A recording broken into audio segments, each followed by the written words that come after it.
Buenas tardes, Sara. Es un gusto tenerte aquí. ¿Cómo estás? Hola, hola, bien, bien. ¿Cómo estás? ¿Bien?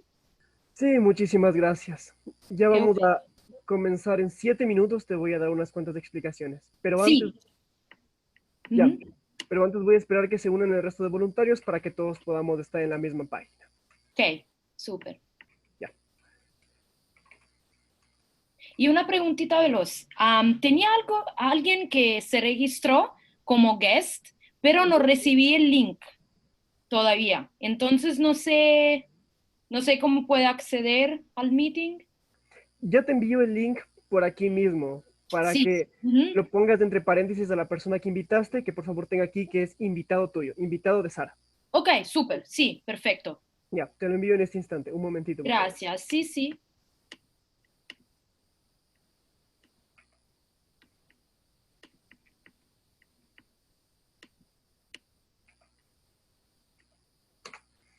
Ahí Oh, está Sara, para que lo puedas reenviar.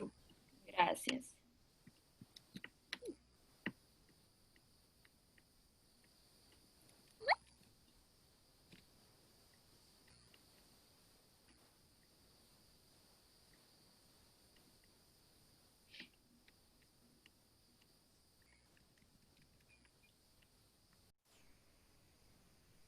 Buenas tardes chicos, mi nombre es Milena Rivera, tengo 18 años, igualmente soy de Quito, Ecuador y en esta sesión seré su segunda voluntaria. Muchísimas gracias a las voluntarias del día de hoy. Procederé a presentar el perfil de nuestra invitada de honor, Sara Beligoni. Sara es candidata a PhD en estudios sobre seguridad y profesora asistente de posgrado en USF. Nació y creció en Roma, donde obtuvo su BI en Ciencia Política para la Cooperación y Desarrollo, así como su MI cum laude en Relaciones Internacionales, Paz, Guerra y Seguridad en la Universidad de Cli Estu Roma 3. Me disculpo por la pronunciación. Desde el 2015 reside en los Estados Unidos, mismo año en el que obtuvo su certificado en Asuntos Globales por la Universidad de New York. Sara, tienes el piso. Gracias, gracias. Y estaba súper perfecto. Lo sé que son nombres en italianos, entonces un poquito más difícil. Lo mismo para mí. Disculpe si mi español no es perfecto, pero intento hacer mi mejor. Entonces es un placer hoy estar aquí para hablar un poquito sobre el manejo de las emergencias en el sistema de las Naciones Unidas. Yo me ocupo de eso en mi investigación para mi tesis de doctorado. Entonces yo me ocupo de manejo de emergencias aquí en los Estados Unidos, donde estoy ahorita, y me encuentro en Orlando, en Florida, y en general de nivel internacional. Entonces voy a compartir mi pantalla porque preparé una pequeña presentación para que algunos conceptos, algunas cosas sean más claras. Entonces, comparto inmediatamente, así que lo podéis ver. Vamos a ver aquí. Ok. Ok, entonces pienso que lo ves bien, Sara, ¿sí? se ven en pequeño. ¿Sería mejor Ok, la opción de compartir la pantalla? sí, vamos a ver si lo hago de esta manera. Lo voy a hacer de otra manera, así que puede ser un poquito más grande. Vamos a intentar así. Ok. Ujú. ¿Mejor? Ahí se ve perfecto. Ok, súper. Bien, entonces empezamos desde el principio. Bueno, bueno, sí, como estaba diciendo, voy a hablar un poquito sobre el manejo de las emergencias y cuáles son las entidades más importantes en el sistema de las Naciones Unidas que se ocupan de manejar la respuesta a las emergencias humanitarias, sino también vamos a hablar un poquito de la emergencia de la pandemia de COVID-19 que tenemos ahorita. Y primero, la estructura principal del manejo de las emergencias en las Naciones Unidas se encuentra con el perfil del secretario general de las Naciones Unidas, que es la persona encargada de recibir la pregunta desde un país y un estado que está afectado desde una emergencias y autorizar la misión internacional con claro, con el intervento también de las Naciones Unidas en ese país que hace esta request. Es muy importante eso porque por el derecho internacional, el país que está afectado de una emergencia necesita autorizar y preguntar para el intervento internacional. Entonces, no es posible que ninguna entidad internacional va a trabajar en un país tercero sin la autorización de ese país, porque es un problema de derecho internacional. Claro que el secretario general tiene secretario general adjuntos para cada de los temas más importantes de que se ocupan las Naciones Unidas. Y claro, tiene también uno para los asuntos humanitarios, que en este momento es Mark Lowcock, y entonces él es también el jefe, decimos, de la Oficina de las Naciones Unidas para el Coordinamiento de los Asuntos Humanitarios, que es la oficina de las Naciones Unidas que se ocupa de coordinar la respuesta de las Naciones Unidas y otras entidades que trabajan juntos con las Naciones Unidas, como por ejemplo la not-for-profit, NGOs y otras entidades. Entonces la OCHA se llama, la Oficina de Coordinación, se ocupa de eso, de coordinar la respuesta. Entonces, perdone, volvemos atrás. Entonces, eso son las entidades que más se ocupan de emergencias humanitarias. Entonces, no vemos a OCHA, que es la Oficina de Coordinamiento que trabaja con el Interagency Standing Committee.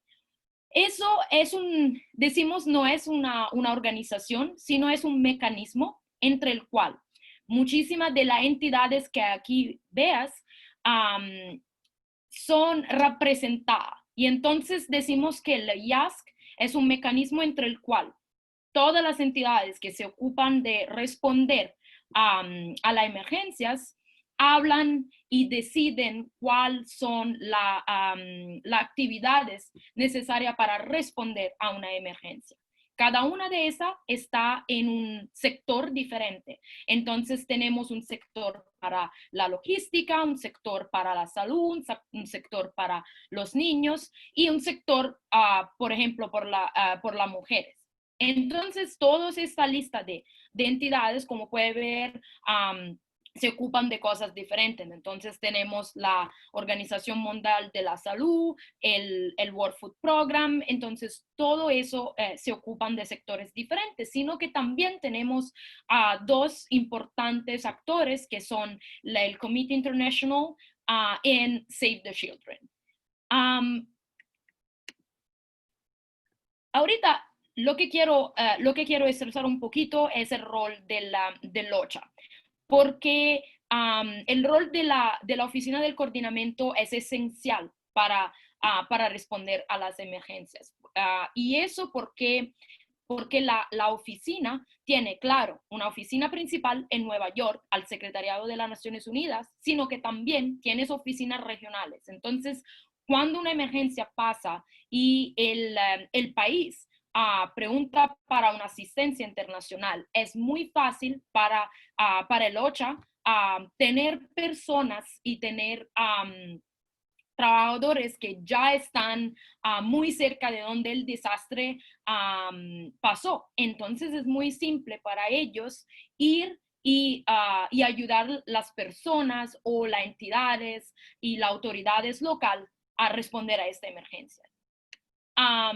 Ahorita el OCHA está trabajando, claro, en muchísimos países porque con el COVID-19 y con todos los otros desastres naturales está muchísimo trabajo para la oficina, pero al mismo tiempo tenemos, decimos, 4 emergencias principales. Entonces estamos hablando de Siria y Yemen, que son clasificadas como emergencias de nivel total, porque el país y todas las estructuras políticas y económicas están afectadas desde la emergencia.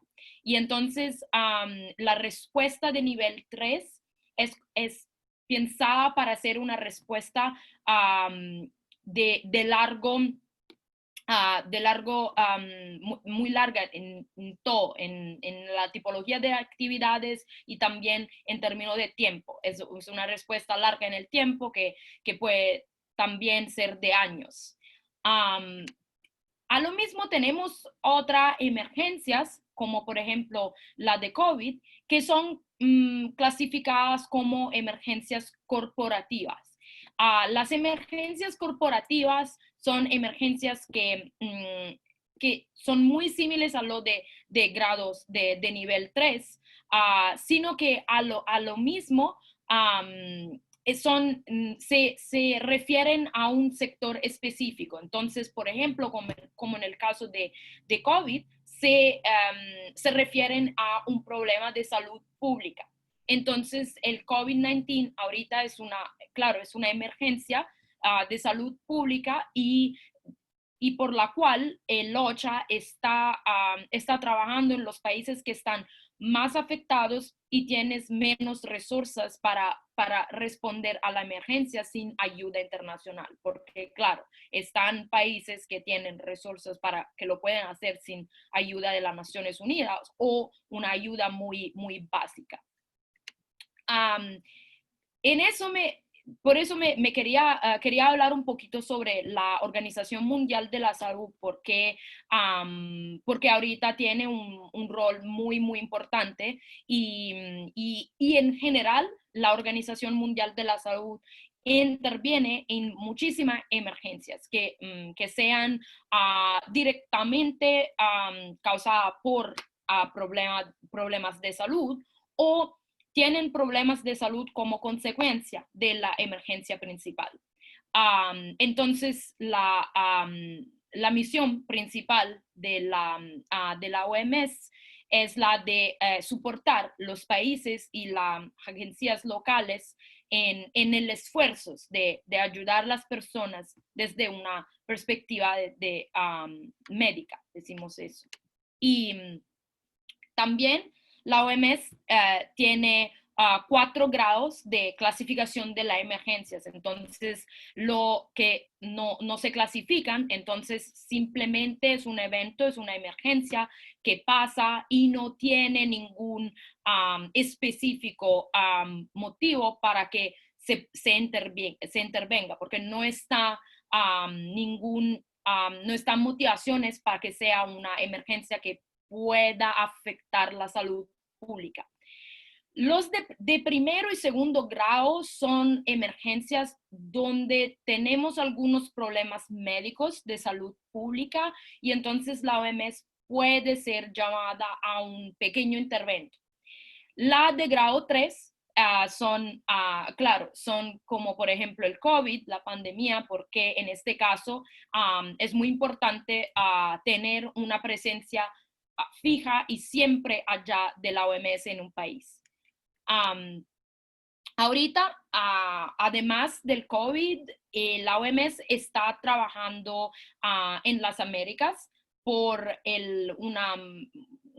una epidemia de Zika que está interesando la región. Entonces, lo que hace la OMS en este caso es trabajar con las oficinas regionales e intentar estructurar algunos programas que puedan prevenir, curar y, claro, ayudar a la población a evitar que eso se va a pasar otra vez. Entonces, el trabajo es en tres fases diferentes. Entonces, la de prevención, la de respuesta, que se llama de recovery.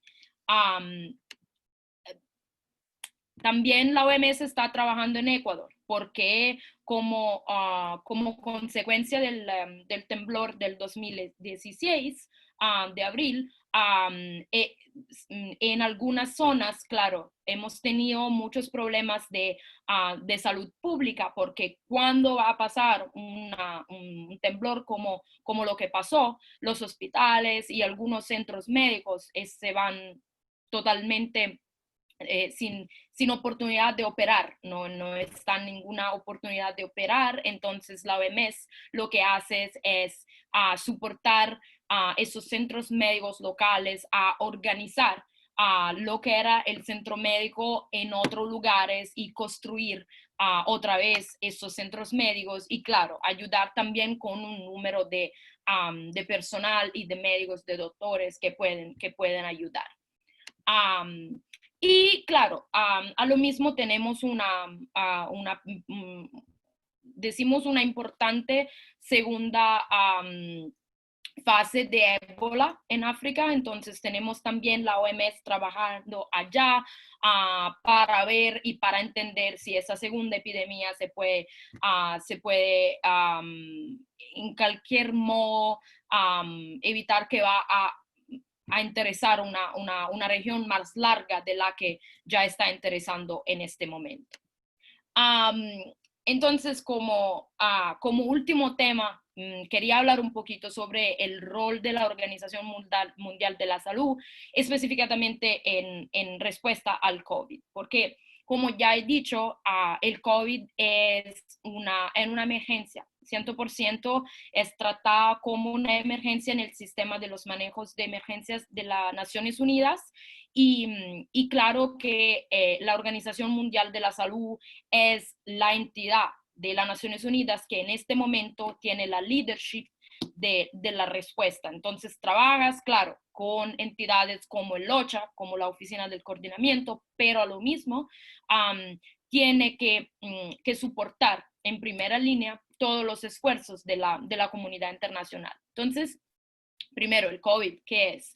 El COVID es una enfermedad infecciosa, entonces eso la pone como algo muy simple que se puede pasar de persona a persona y no lo estamos viendo lo que está pasando. Entonces es una enfermedad que se pasa de persona en persona y eso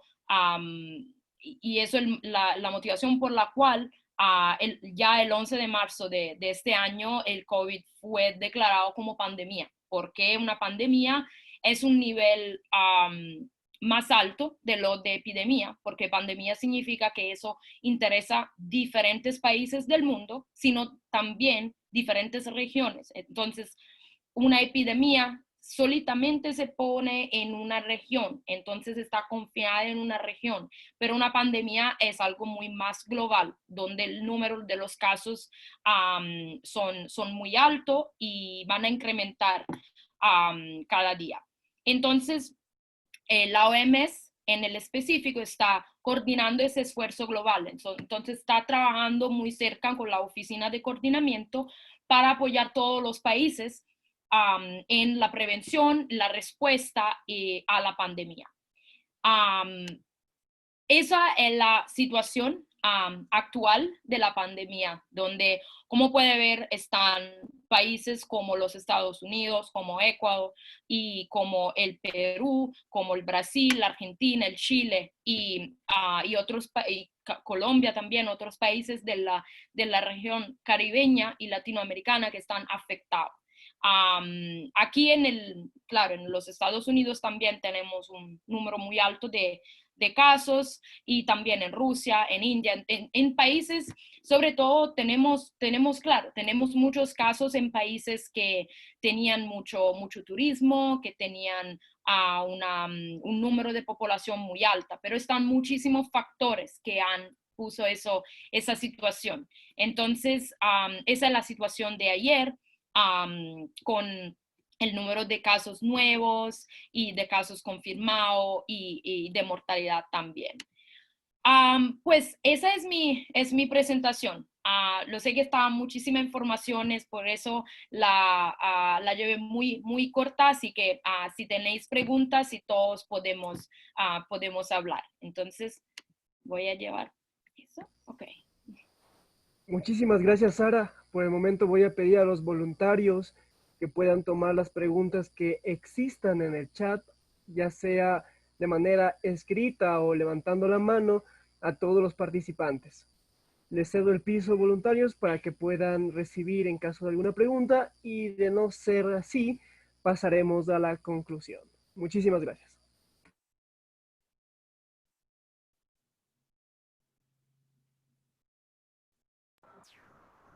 Sebastián de Bolivia tiene una pregunta. Tienes el piso, Sebastián. Sí, bueno, buenos días. Tengo una pregunta, ya que el coronavirus no ha cambiado toda nuestra sociedad para siempre, ¿no? Cómo se va a desenvolver la humanidad de aquí en adelante, ¿qué recomendarías tú para que Latinoamérica salga adelante como región? Pues claro, el coronavirus seguramente tendrá efectos en el futuro y en la manera en la cual no vamos a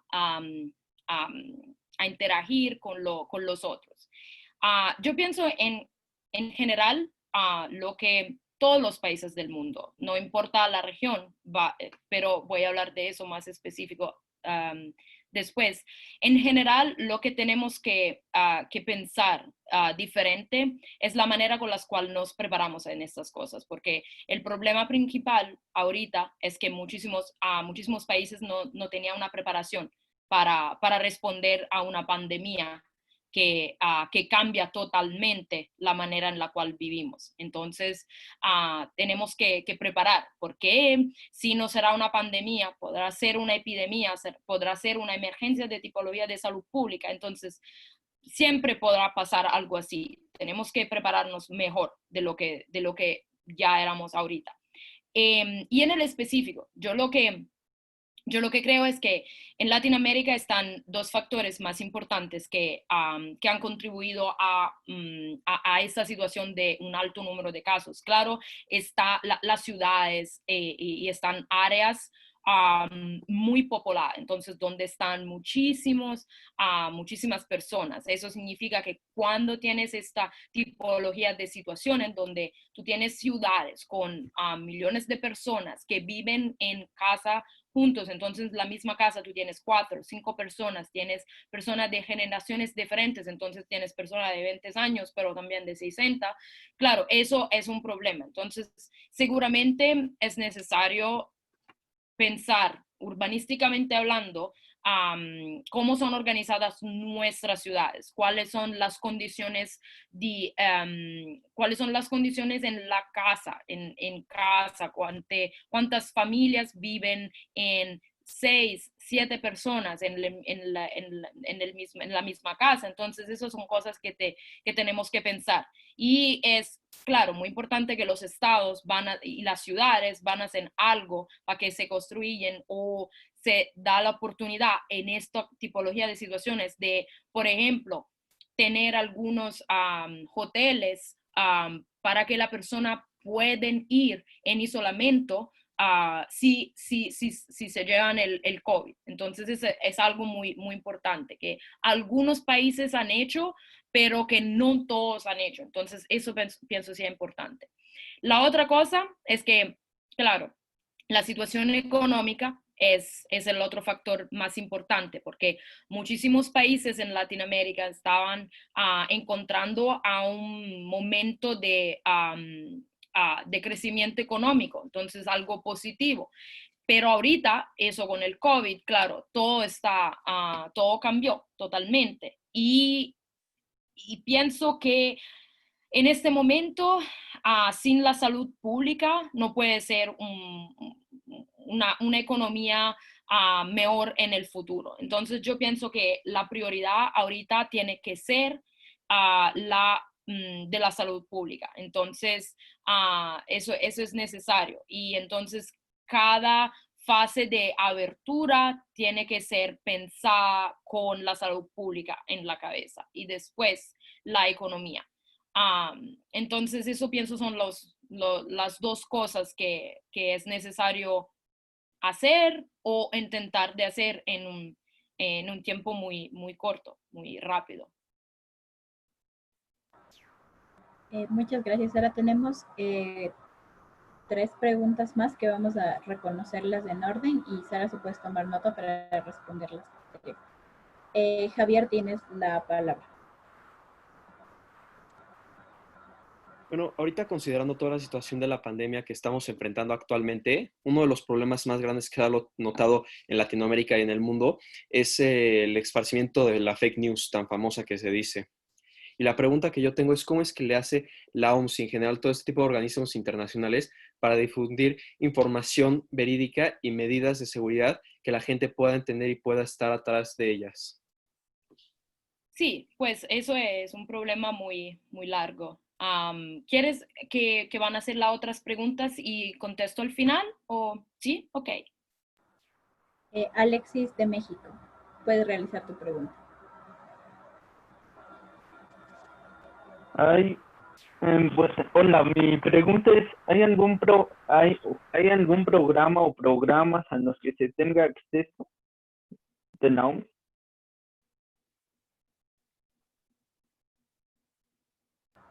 Y por último, Nicole de Bolivia, puedes hablar. Gracias. Bueno, mi pregunta va dirigida más que todo a si sería considerada una emergencia el hecho de que, y en qué nivel sería considerada una emergencia, el hecho de que una comisión dentro de la ONU esté relacionada en temas de corrupción, por ejemplo, los rumores que habían de la posible corrupción dentro de la Organización Mundial de la Salud. Ok, entonces voy a contestar en orden. Por lo que se refiere a la fake news, sí, está muchísimas y siempre están cuando tenemos situaciones de crisis o de emergencia. Lo que está haciendo las Naciones Unidas es una iniciativa muy importante. La voy a escribir en la chat después. Se llama Share Verified. Entonces, esa es una iniciativa de las Naciones Unidas que nació como dos meses y medio hace más o menos, y es una iniciativa de la ONU para que se comparten noticias sobre el COVID-19 y en general sobre cosas que pasan en este momento que sean verificadas, entonces que tienen un fundamento científico o, claro, un poquito mejor de una fake news que podemos leer en Facebook o cualquier otro social media. Entonces, lo voy a escribir en la chat si queréis ver. Se llama Share Verified. Tienes un website y también una newsletter que reciben cada día o cada semana. Puede decidir si no lo han cambiado. Por la pregunta de Alexis, sí entendí. En este momento la OMS tiene diferentes programas para que se refiere al COVID. Entonces, están programas que se ocupen primero de dar soporte médicos a los países. Entonces, son programas de soporte médico en el cual están personas de la OMS o de otros países, de miembros de la OMS que viajan a otros países para que puedan ayudar países que ahorita tienen un número más alto de casos de COVID.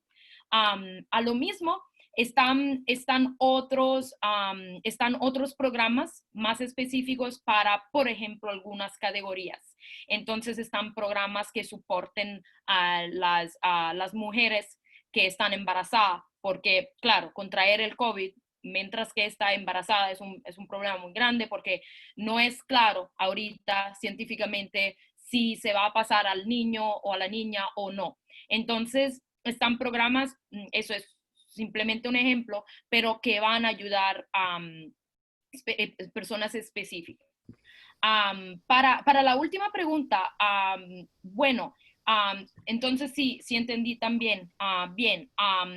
Las emergencias, claro, pasan en todo el mundo y cuando pasan en países donde están intereses estratégicos más que en otro, es siempre posible que está corrupción. Entonces, las Naciones Unidas, para intentar que esto no pase, cuando se habla de la respuesta de las Naciones Unidas. Claro, después en el país específico no se puede controlar lo que pasa específicamente, pero por lo que se refiere a la respuesta de las Naciones Unidas, está un mecanismo principal que las Naciones Unidas hizo hace algunos años, que es crear fondos para que el dinero que se utiliza para responder a la emergencia no nos está específicamente para una sola emergencia.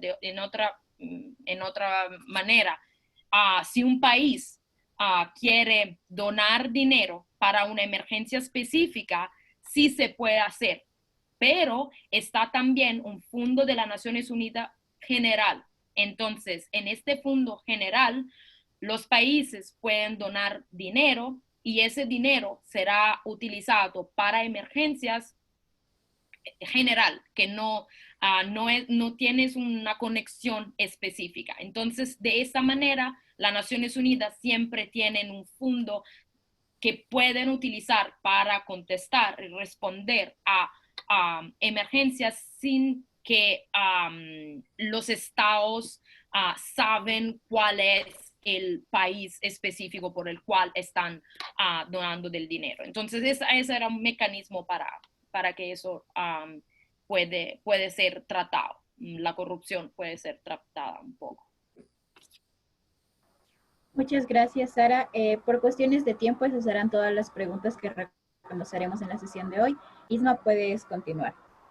Muchísimas gracias a la presentadora y a todos los que pudieron asistir en la sesión de hoy. Les pedimos a todos que brindemos una ronda de aplausos reales y virtuales a nuestra expositora. Estamos seguros de que esta charla ha sido muy enriquecedora para todos nosotros y por eso agradecemos una nueva vez a ti, Sara, por compartir tu experiencia con esta presentación a la nueva generación de líderes del mundo. Gracias por acompañarnos e inspirarnos. Ahora les vamos a pedir a todos y a todos que nos permitan tomar una fotografía grupal con nuestra invitada. Para esto les voy a pedir que todos puedan activar su cámara un momento para poder fotografiarnos a todos y dejar esto como recuerdo. Agradecería que la gente voluntaria pueda tomar la foto esta vez. Voy a contar desde este momento 3, 2, 1 para que todos puedan estar preparados. 3, 2, 1. Comencemos con la siguiente lámina. 3, 2, 1. Muchísimas gracias aquí a todos los que fueron partícipes. Sin nada más que decirles, voy a ceder el piso a Alejandro, que tiene unos anuncios importantes como representante de Youth Leads y Moon Impact Ecuador. Muchísimas gracias, Isma. Gracias a todos los asistentes y a nuestra presentadora, Sara. Un abrazo a la distancia. Y pues bueno, mil disculpas por cuestiones de logística. En este preciso momento no puedo encender mi cámara. Sin embargo, solamente agradecerles a todos y cada uno de ustedes por su compromiso con el cambio y con este planeta que definitivamente necesita una serie de líderes nuevos, frescos, con ideas innovadoras que marquen la diferencia de lo que hemos tenido en los últimos años, en las últimas décadas, inclusive me atrevería a decir en los últimos 100 años. Tal como se ha mencionado a lo largo de todas estas conferencias y todas estas charlas, la educación tiene que cambiar. La educación tiene que cambiar y posiblemente son ustedes los llamados a hacer eso. Así que aquí estamos empezando, estamos marcando el impacto que el mundo necesita. Ha sido un honor como director de Youth Leads y como representante de MUN Impact en el Ecuador y en este momento para el mundo hispano, facilitar este proyecto y simplemente decirles a que sigan conectándose con nosotros, sigamos en contacto, sigamos construyendo este mundo que necesitamos. Un abrazo fuerte a todos y todas a la distancia y recuerden, como siempre decimos en MUN en casa, que esta es su casa y que este planeta es nuestra casa y por lo tanto tenemos que trabajar para cuidarlo, preservarlo y garantizarlo para las futuras generaciones. Un abrazo inmenso a la distancia desde el Ecuador, estamos en contacto. Muchas gracias, Alejandro. Se les recuerda a los participantes que las fotos tomadas y los eventos estarán disponibles en las redes sociales de Youth Leads Ecuador, para que puedan ver todas las redes en el chat. Vamos a comenzar con el último anuncio, que va a ser de la parte de Camila Cabrera, que nos tiene un anuncio para terminar la sesión. ¿Cómo están? Muchísimas gracias a Sara por haberse tomado el tiempo y venir y darnos una presentación que estoy segura que fue tan inspiradora como lo han sido todas las otras presentaciones que hemos preparado para ustedes con mucho cariño desde YouthBeats, Eminem Impact Ecuador y Eminem Impact Global. Les agradecemos a todos por haber participado en estos 3 días. Me complace mucho a mí ver unas caritas que ya se me están haciendo conocidas, les he visto durante 3 días, entonces me llena mucho de alegría que estén tan enganchados con estas actividades que estamos teniendo. Les agradezco por haber participado y ahora les voy a mandar en el chat el link para la hora social para que se puedan unir.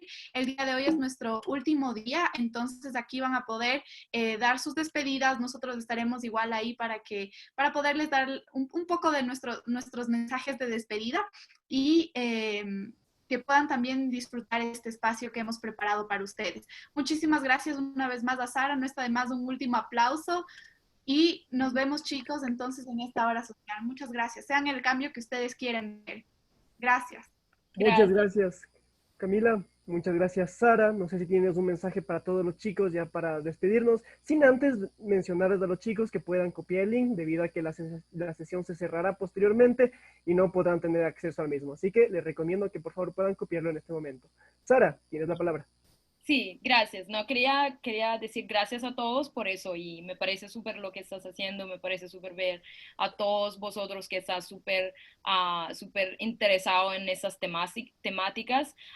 Yo lo que puedo decir es que yo tenía vuestra edad, ahorita soy un poquito más viejitas, pero tenía vuestra edad y todos vosotros me recordáis cómo era yo súper emocionada de hacer cosas nuevas, de hacer cosas importantes para el mundo y eso es como terminé mudándome aquí en los Estados Unidos y estudiando emergencias, cómo podemos hacerlo mejor en el futuro, cómo podemos manejar emergencias mejores. Entonces, mi augurios más importantes es lo de buscar y encontrar a vuestro tema, a vuestro sector y siguiendo y luchando por eso, porque es la cosa más importante y estoy segura que todos vosotros ya tenéis todas las cosas y todos los básicos para hacerlo. Entonces, un abrazo a todos y gracias por haber organizado, gracias por la invitación, un abrazo a Alejandro, y que no veo, pero sé que está allá, y gracias a Ismael para tu presentación y a las voluntarias, entonces fue súper, entonces gracias, muchas gracias. Muchísimas gracias, Sara, a ti por tu presentación y a los invitados del día de hoy. Les invito a que puedan anexarse a las horas social, que el link fue dejado en el chat. Sin embargo, yo como anfitrión me despido y agradezco una vez más a todos por estar aquí. Voy a proceder a cerrar la sesión, así que es un honor haber sido el anfitrión de esta última sesión de Moon Impact de la Cumbre Mundial junto a YouthLead. Muchas gracias, muchachos. Hasta luego.